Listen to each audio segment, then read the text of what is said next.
ஓடும் ஒரு நதிக்கரையில் பசுமையான மரங்களும் மலர்களும் குளிர்ந்த தென்றலும் சூழ்ந்த இயற்கை அழகும் இருந்தது. அந்த நதியில் ஒரு சந்தோஷமான வாத்து வாழ்ந்து கொண்டிருந்தது. அது தினமும் தண்ணீரில் நீந்தி விளையாடும். ஒரு நாள் வெள்ளை நிற புறா ஒன்று வானத்தில் இருந்து பறந்து வந்து நதிக்கரையில் அமர்ந்தது.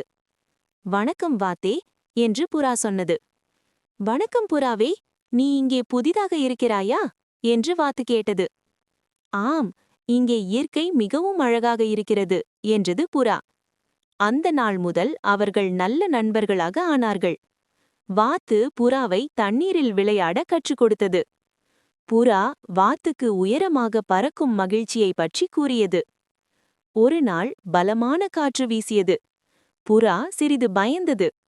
அப்போது வாத்து சொன்னது, "பயப்படாதே, நாம் ஒருவருக்கொருவர் உதவி செய்தால் எந்த பிரச்சனையையும் எளிதாக கடக்கலாம்."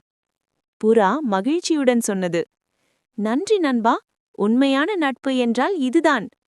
அவர்கள் தினமும் நதிக்கரையில் விளையாடி மகிழ்ச்சியாக வாழ்ந்தார்கள். ஆனால் வாத்து திடீரென்று அழுதது. புறா, "என்ன ஆச்சு?" என்று கேட்டது. "நம்ம நட்பை பார்த்தும் யாரும் சப்ஸ்கிரைப் செய்யவில்லையே" என்று சொன்னது.